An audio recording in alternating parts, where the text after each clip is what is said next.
E, gente, hoje, 13 de julho, é o dia da conscientização sobre o TDAH e eu gostaria de trazer para vocês uma perspectiva, não apenas a respeito do TDAH, mas também das neurodivergências em geral.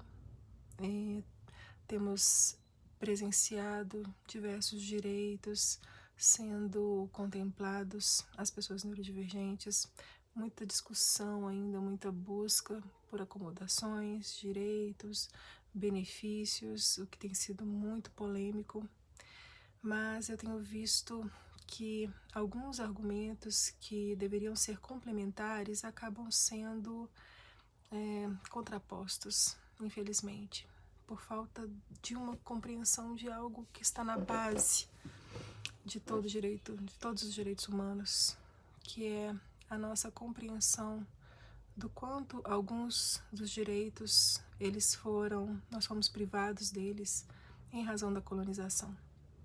Então, quando eu converso com colegas sobre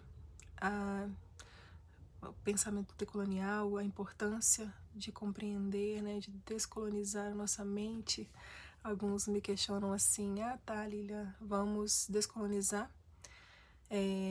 Mas e aí? Né? Como que a gente poderia voltar ao que era antes? Não é possível, óbvio que eu tenho total compreensão de que, infelizmente, a gente não conseguiria voltar ao que nós poderíamos ser ou que éramos antes dos processos de colonização, mas eu vejo que a compreensão de tudo o que é impactado na nossa atualidade em razão da colonização, eu acho que essa compreensão nós precisamos ter, exatamente para discutir direitos que vão realmente entender a necessidade, a base real do porquê é necessário cada um desses direitos.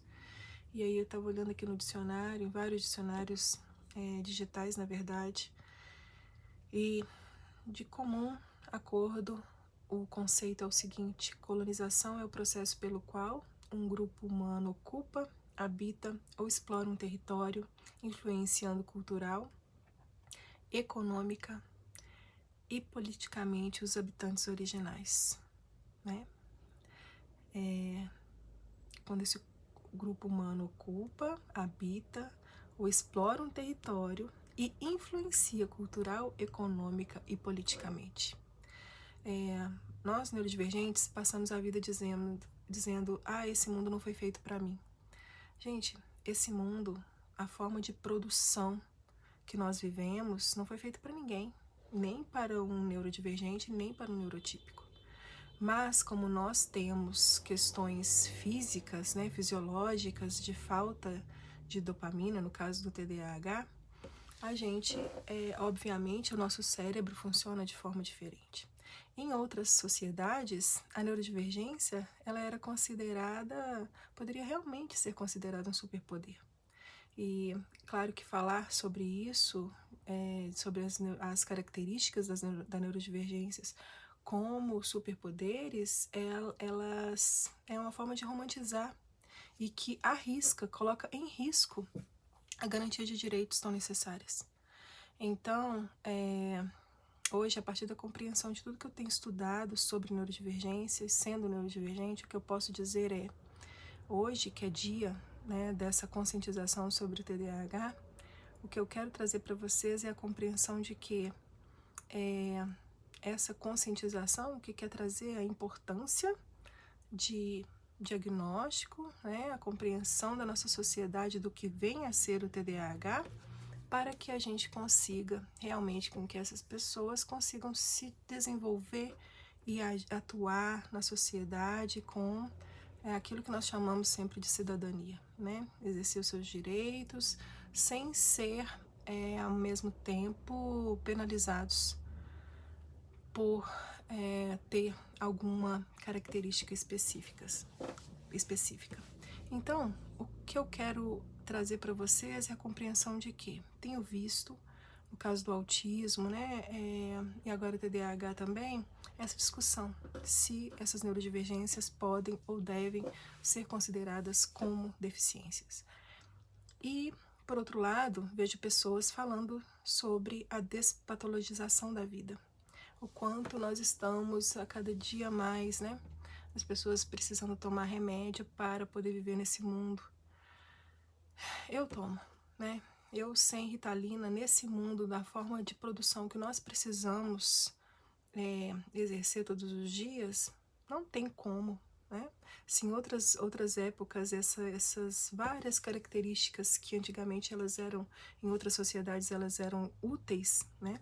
Como por exemplo a hipervigilância, o auto-reconhecimento de padrões, se isso era algo que era valorizado em outras culturas, hoje a gente vê que não tem utilidade, né?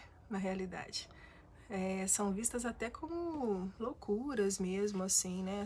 Nosso auto-reconhecimento e algumas características próprias da neurodivergência, que não é o caso agora falar disso.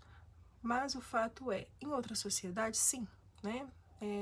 A antropologia já até trouxe discussões a respeito de que essas características que, óbvio, são físicas, né? Nós temos, no caso do TDAH, nós temos dificuldades de focar numa coisa só, o que não é falta de atenção, na verdade é atenção diversificada em várias coisas ao mesmo tempo, tudo chama a nossa atenção, então na verdade não é falta de atenção, é excesso de atenção.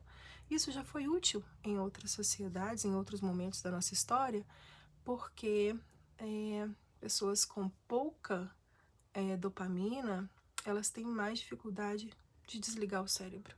A gente está sempre buscando um estímulo, buscando informação, buscando algo que nos deem a sensação de recompensa. E isso atrapalha o descanso.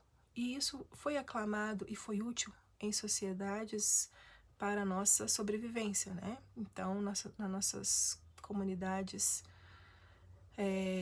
e sociedades antigas, isso é óbvio que eu entendo como algo necessário para que um grupo pudesse dormir e o outro estivesse vigilante. E o que hoje, né, nessa nossa sociedade, a gente não tem hoje como que essas pessoas neurodivergentes, elas sejam vistas como pessoas que têm um superpoder necessário para o nosso grupo, né? Porque, na realidade, hoje nós todos precisamos estar padronizados para uma lógica industrial de produtividade. Então, o que eu defendo e entendo que é necessário e que falta para a nossa compreensão, enquanto pessoas que são neurodivergentes ou que buscam direitos de pessoas neurodivergentes, garantir esses direitos, é entender que a base do porquê que nós precisamos garantir esses direitos é porque a nossa forma de colonização, né?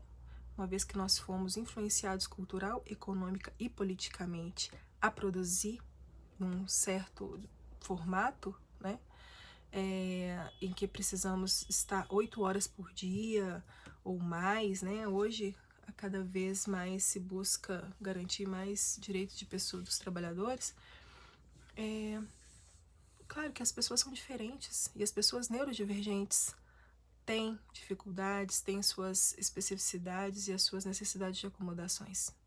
Então, defender esses direitos só é possível e a gente só consegue agregar nessa discussão se a gente compreende que toda essa forma de trabalho, né, de produção, ou então, até no ambiente estudantil também, ele foi feito, né, por uma lógica colonial, em que a gente precisa ser uniforme, nós todos precisamos produzir na mesma quantidade.